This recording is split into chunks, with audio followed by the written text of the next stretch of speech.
buenas, ¿cómo estamos? Bueno, hacía mucho que no grababa un vídeo y recientemente pues he tenido una experiencia muy curiosa, como indico en el título del vídeo, que es que en cuestión de unas pocas horas gané y perdí $4.000 y bueno, creo que es algo que merecía la pena hacer un vídeo y también he escrito en mi página web un artículo explicando esto, ¿no? Porque creo que es un ejemplo perfecto de cómo, pues utilizando las opciones financieras, podemos encontrar, pues, oportunidades que implican un beneficio muy alto por un riesgo muy bajo, ¿no? Una relación ratio riesgo-beneficio muy alto y cómo, pues, estos instrumentos apalancados y no lineales, porque no varían de forma lineal al precio del subyacente, pues cómo nos pueden realmente a veces tener una variación en su precio que no puede sorprendernos incluso o puede ir más allá de lo que hubiéramos imaginado. Antes de explicar el vídeo técnicamente y que tenéis pues gráficos y un poco la explicación un poco más precisa, esto sucedió hace un par de semanas. Lo que pasa es que yo hago muchas cosas y entonces pues bueno, voy construyendo pues la página web, que es un repositorio pues de experiencias, de creencias, de pensamientos, de reflexiones, como ya os he explicado en otros vídeos. Pues lo voy construyendo poco a poco a mi ritmo, porque con que al fin y al cabo tampoco hago negocio con ello, pues bueno, solo lo hago como una afición y nada más. Entonces, bueno, pues antes de entrar al lío, pues deciros que, claro, yo esto intento. En el pasado sí que a lo mejor hablaba un poco más de esto a lo mejor con amigos o con mi entorno, ¿no? Que no tenía que ver con el mundo de las finanzas, pero ya a lo mejor esto lo expliqué anecdóticamente, ¿no? A mi familia, pero intento ya incluso no decirlo, porque es verdad que si tú no conoces este mundo, ¿no? Te viene una persona y te dice a lo mejor, ¿no? Sabiendo que a lo mejor pues el sueldo medio en España pues pueden ser, yo que sé, 1.200 o 1.500 euros limpios al mes, ¿no?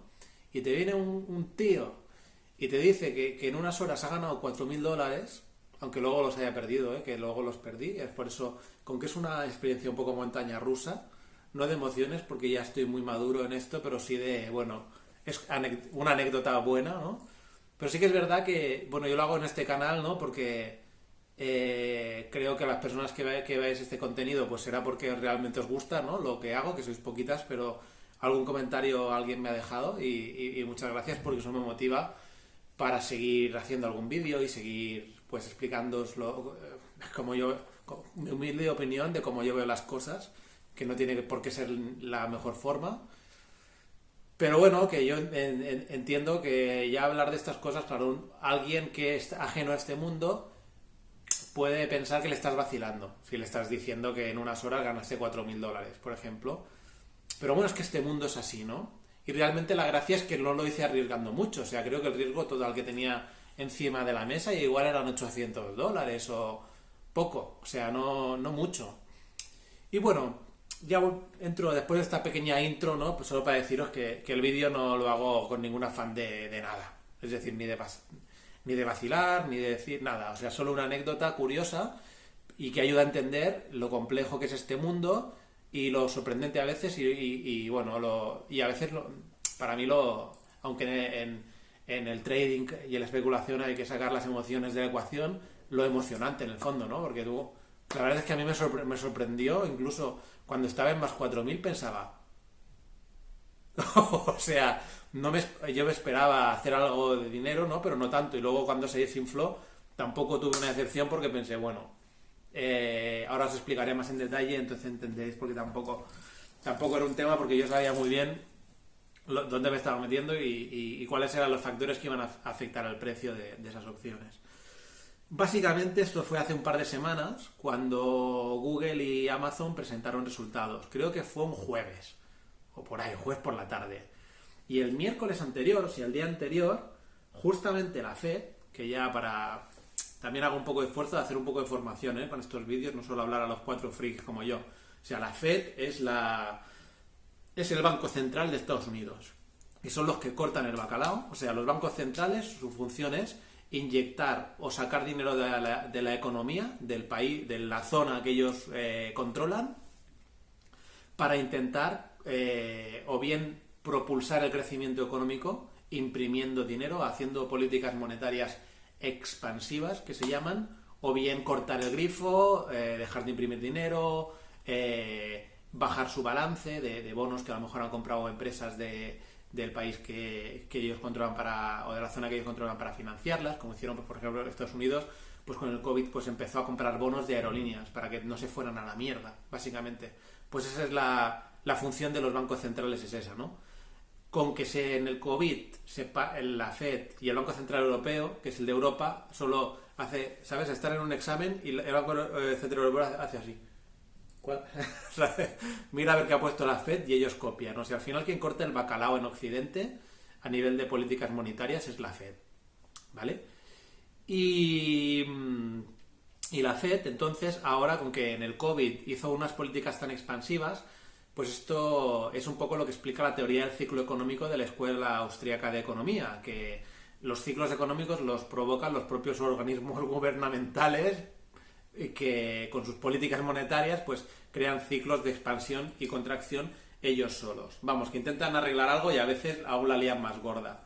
O a veces lo hacen bien y no la lían nada, ¿no? Esperemos que esta vez puedan controlar la inflación y toque esa, que no pase una desgracia a nivel económico. Más nos falta eso, ¿no? Después del COVID. Bueno, cuestión, que ellos pues han empezado a subir los tipos de interés, que es una forma que ellos tienen de hacer esas políticas monetarias pues contractivas para intentar enfriar la economía que está muy recalentada, que la gente deje de gastar, se venda menos y entonces a ver si la inflación no nos come. Que este año ha habido como un 8,5% year over year o algo así, no sé, una locura, ¿no? Si cada año pasa esto, nuestros ahorros de aquí a 5 años valdrán nada, ¿no? Entonces, bueno, hay que intentar subir los tipos de interés, ¿no?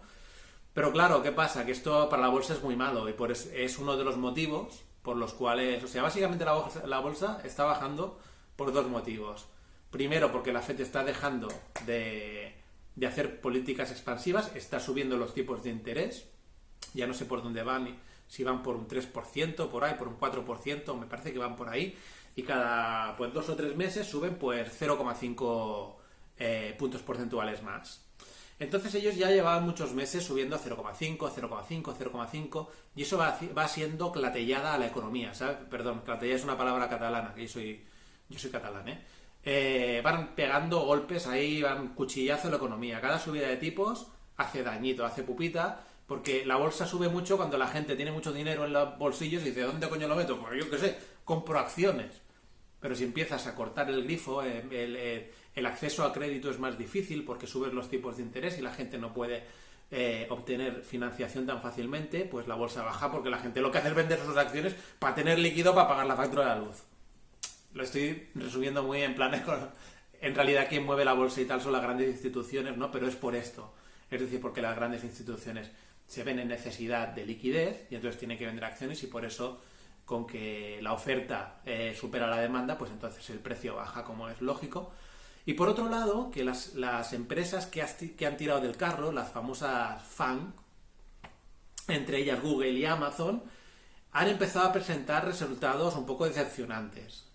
Cuando presentan resultados, pues yo que sé, Amazon, por ejemplo, estos últimos resultados, como ahora os explicaré, pues no sé cuántos billions han facturado, ¿sabes? Pero billones de dólares, o sea, eso es mucho, ¿eh? Son billones, es lo que se dice, o sea, no es lo mismo el billón de Estados Unidos que el billón de España, ¿vale? El billón de España es 1.000.000 de millones y el billón de Estados Unidos son 1.000 millones, ¿vale? Pero bueno, que han facturado miles de millones y han ganado 250 millones de euros de mierda en el último quarter, creo. O sea que muy, muy mal a nivel de márgenes, ¿no? Entonces, son negocios que hasta ahora habían facturado billions también, o sea, perdona, habían tenido de beneficio neto billions y ahora están presentando resultados decepcionantes y entonces un poco el cuento de hadas que hemos vivido durante muchos años tras crisis financiera del 2008, básicamente esto ha sido jauja, a excepción por el sustillo al final de 2018,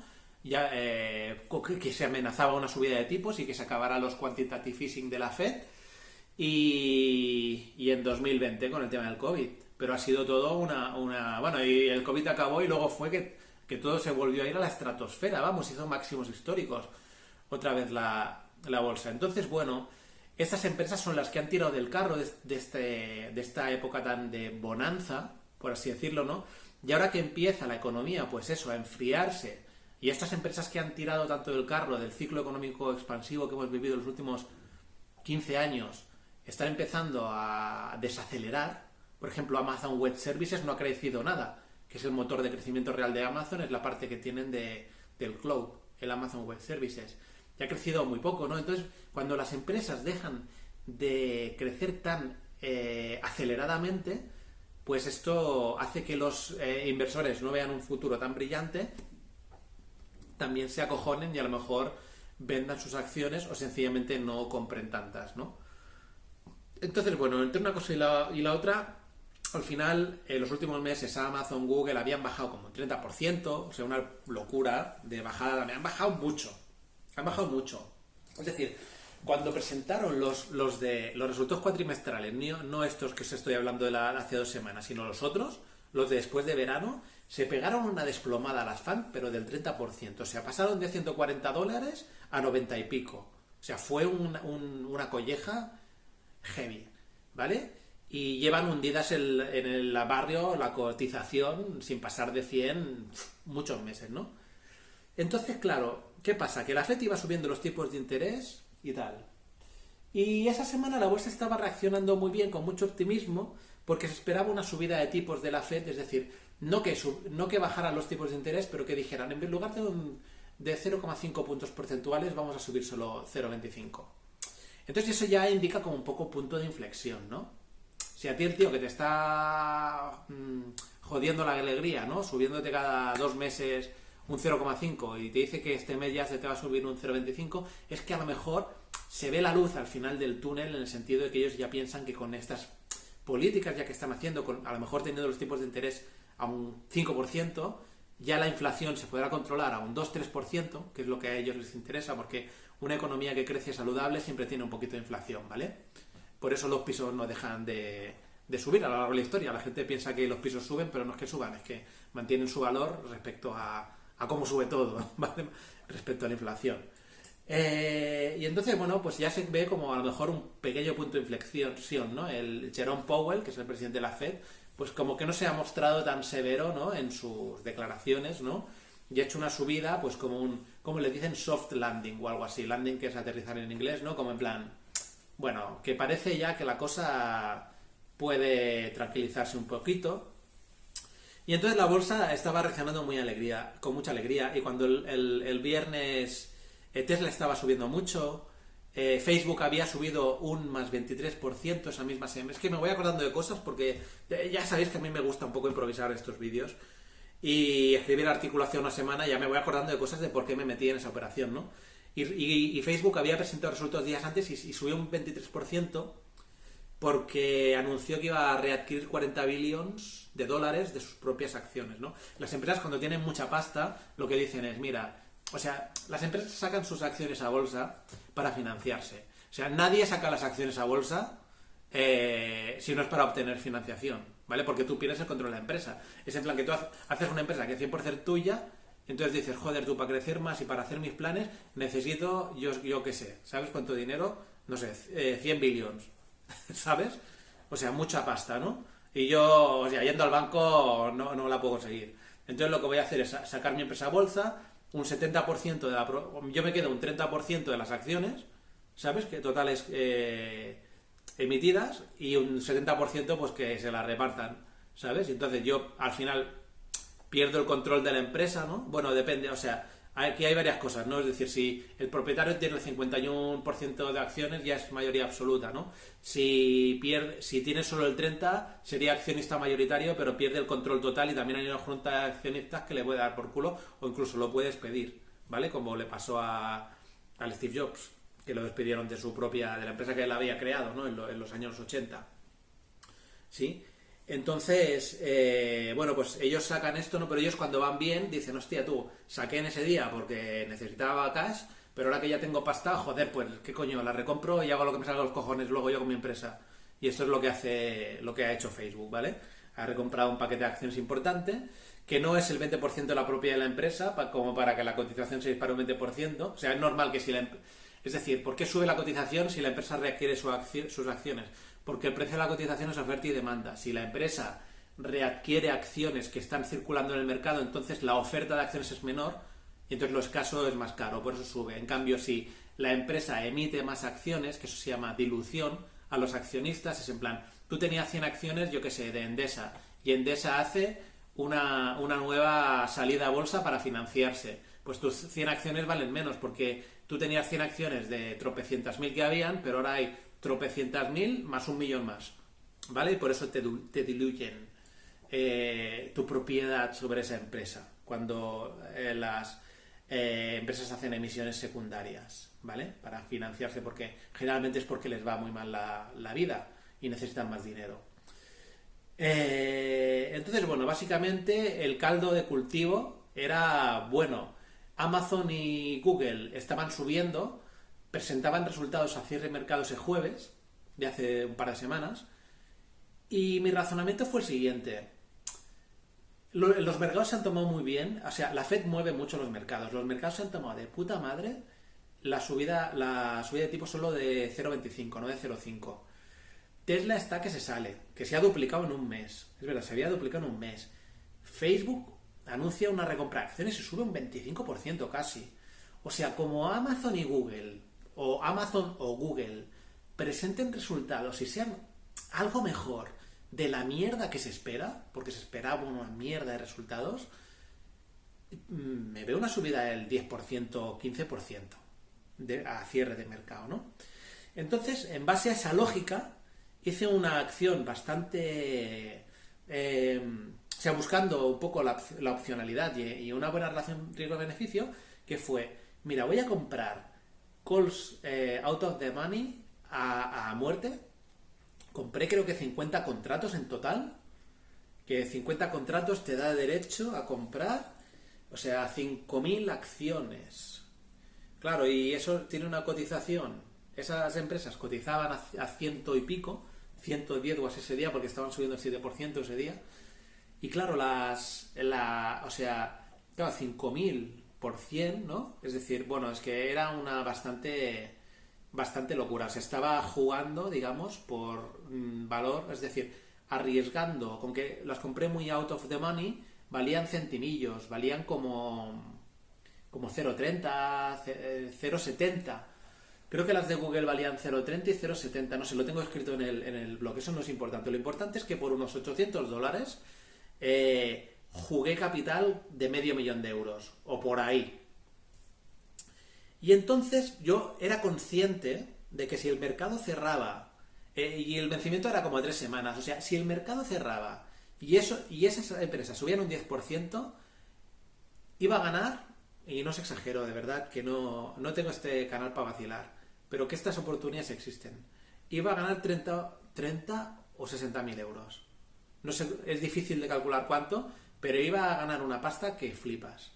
Si eso se ponía en 130, que era el strike al que yo había comprado, o sea, había comprado calls para, creo que eran 20 de Google y 30 de Amazon o algo así, para strike 130, vencimiento 3 semanas y me costaron céntimos.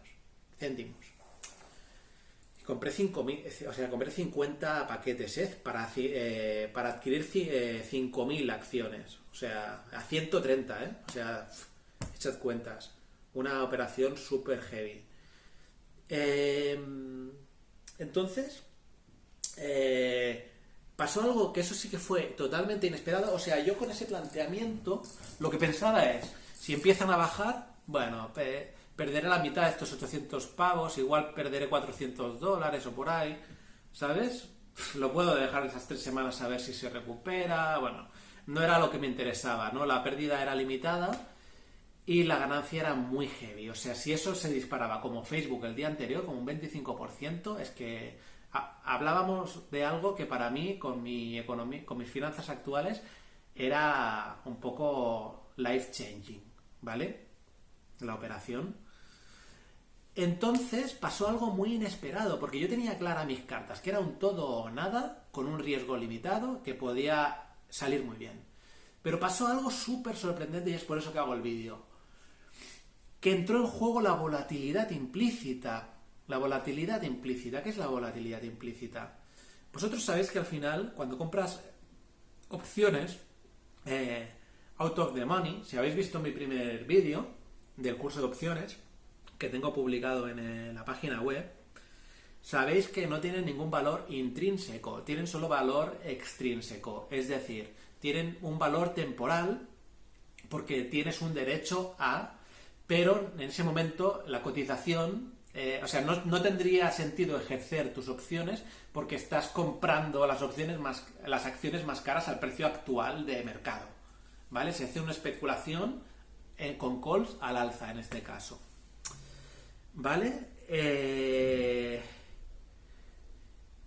A veces con que voy haciendo explicaciones pierdo el hilo de lo que estaba diciendo.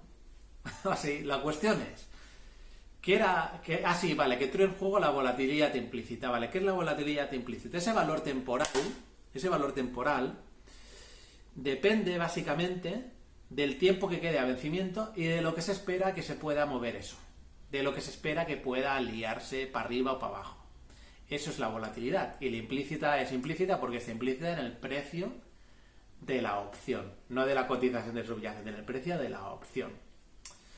Entonces yo pensaba, inocente de mí, que compré, es decir, cerraba el mercado, a cierre de mercado era cuando presentaba los resultados Google y Amazon, y yo pensaba que toda la puta volatilidad implícita estaba ya descontada en el precio de las opciones. Yo las compré a las 4 de la tarde, quedaban 5 o 6 horas para que cerrara el mercado. O sea, yo, si hubiera tenido que jugarme la vida, hubiera dicho que toda la volatilidad implícita, un día que estaban subiendo el 7%, que la volatilidad implícita del Strike 130 estaba ya toda descontada en el precio y que eso solo iba a variar con el precio del subyacente. Pero joder, tú, me equivoqué de una de las fuerzas más... O sea, me olvidé de una de las fuerzas más poderosas que existe en el mercado y por eso hago este vídeo, porque es que merece la pena la anécdota, porque es acojonante, tú. El FOMO, el Fear of Missing Out, el cómo cuando Google y Amazon iban a presentar resultados, la bolsa estaba subiendo y se acercaba el cierre de mercado que iban a presentar resultados, la bolsa estaría cerrada y ya no podrías negociar y te tenías que esperar al día siguiente y la gente tenía miedo a perderse. O sea, mucha gente pensó lo mismo que yo, pero lo pensó 2 horas después. A mí se me ocurrió antes. Entonces por eso adquirí esas opciones muy baratas, sin yo saberlo. Yo pensaba que ya las estaba comprando caras. ¿Sí? Entonces, a la que quedaban 2 o 3 horas, el subyacente os juro que estaba flat. O sea, no se movía nada. Estaba cotizando, Amazon me acuerdo, 113, 114, para arriba, para abajo, pero no se movía nada. Y el precio de las opciones a Strike 130, a vencimiento de 3 semanas, que eran los que yo tenía, empezó a multiplicarse, tío. Pero, o sea, una puta locura. O sea, no lo había visto, o sea, no lo había vivido nunca en una posición abierta. Me quedé flipando. Y es cuando gané los $4.000. Gané los $4.000 y ahí realmente tuve una de esto, de decir, hostia, cierro ya la operación. Pero claro, ¿qué os he dicho antes? Que como luego se materializara, que presentaban buenos resultados o un poco mejores de lo esperado, que eso se disparaba a decenas de miles de euros. O sea, si el precio no se movió y se disparó, la posición gané $4.000 en unas horas, imaginaos si el precio se hubiera movido $10, de 114 a 124. Al día siguiente esas opciones hubieran valido, yo qué sé, vamos, no sé cuánto les hubiera sacado, porque como os digo es difícil calcular porque depende mucho no solo de la variación del subyacente, sino también de la volatilidad implícita, que es lo que el mercado está nervioso en ese momento. Pero joder, tú, me quedé acojonado. Entonces pensé, oye, tú no cierro la posición porque si estos 4.000 los pierdo ahora, no pasa nada, ¿sabes? Al final cerré la posición al día siguiente sin pérdidas ni ganancias, más o menos, para que os hagáis una idea, o con un poquito de pérdidas. Pero o sea, lo que perdí fue lo ganado, ¿no? De ese salto de volatilidad implícita en unas pocas horas. Y bueno, luego al final, pues eso, dejé la posición abierta, el mercado cerró, Amazon presentó una puta mierda de resultados muy por debajo de lo que se esperaba, Google igual, y nada, pues a la mierda. Yo en el momento que leí, pues en el momento, yo es que ni leo la noticia ya. Cuando vi que ya Amazon estaba ya hablando y que la cotización en After Hours estaba bajando, pensé, a la puta mierda, la prima de mis contratos. Es el juego, o sea, no me entristecí ni nada porque yo ya sabía perfectamente lo que iba a pasar si presentaban malos resultados y era un riesgo que asumía. Bueno, entonces, por eso he explicado este vídeo, porque a mí me parece una anécdota increíble, es decir, y también para sacar un learning, ¿no?, de todo esto, porque de todo se tiene que sacar learnings, de todas las experiencias bursátiles. Perdonad, que es que tengo aquí que es que vengo a jugar un partido de básquet, y tengo aquí un batido aquí que me hago yo de leche, plátano, proteínas y tal, y lo tengo aquí muerto de risa, que estoy aquí nada más que hablo, ¿vale? O sea, la enseñanza de todo esto es que yo siempre había pensado que comprar opciones out of the money era una mierda, porque era casi un billete de Bonoloto, y lo sigo pensando. Creo que comprar una sola que está un poco out of the money es el peor negocio que puedes hacer, porque tiene muchísimo valor temporal, que enseguida se puede ir a la mierda si el precio del subyacente se te gira a la contra.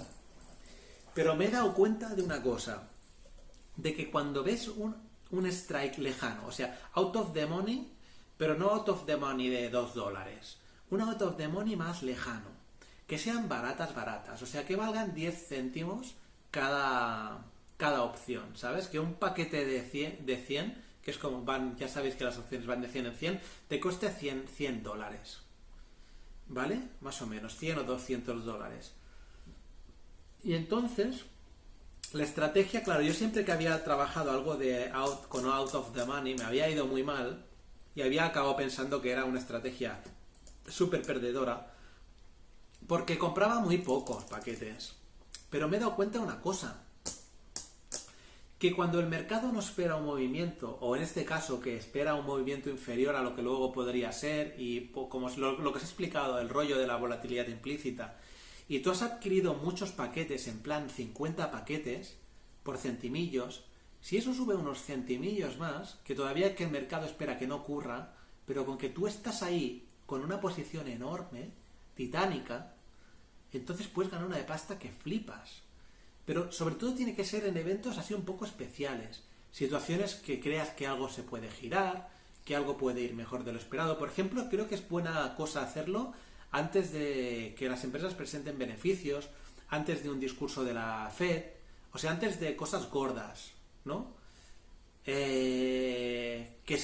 Claro, que si el movimiento es inferior a lo que el mercado esperaba, eso, o sea, el tema es, ¿estás corto en volatilidad o estás largo en volatilidad? Como el mercado ya esté muy largo de volatilidad y tú te pongas largo en volatilidad y luego la volatilidad sea menor de lo que el mercado había esperado, la prima de esas opciones te cruje también. Pero sí que es verdad que cuando compras paquetes muy grandes por centimillos, a veces varía una variación de unos pocos céntimos te puede hacer en la cotización de la prima de esas opciones, te puede hacer ganar pasta en serio. Y era algo que nunca me lo había planteado realmente.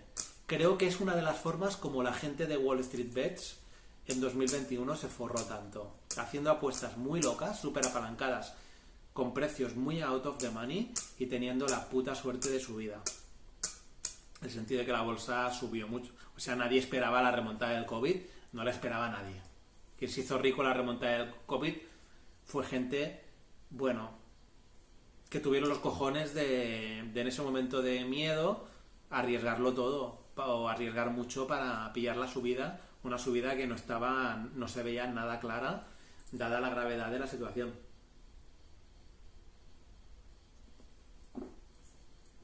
Pues bueno, básicamente esta era la anécdota que quería contar. Gané $4.000 y como digo, los perdí a cierre de mercado. A la que el tío de Amazon abrió la boca, ya los había perdido. Y básicamente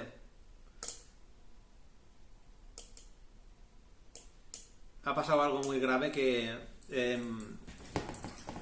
resulta que estaba grabando con esto y me ha dicho power off, con lo cual no sé yo el sonido de la última parte del vídeo cómo va a salir, ni si, bueno, en fin, espero que siga grabando audio después de este incidente.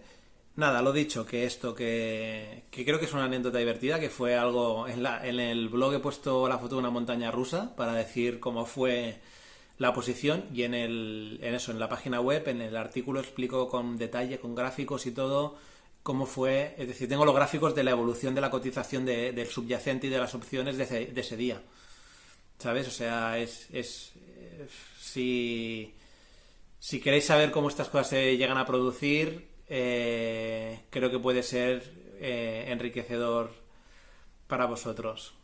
¿De acuerdo? Bueno, pues nada más. Nos vemos en los siguientes vídeos. Espero grabar alguno más dentro de poco, ¿de acuerdo? Venga, que tengáis buen fin de semana.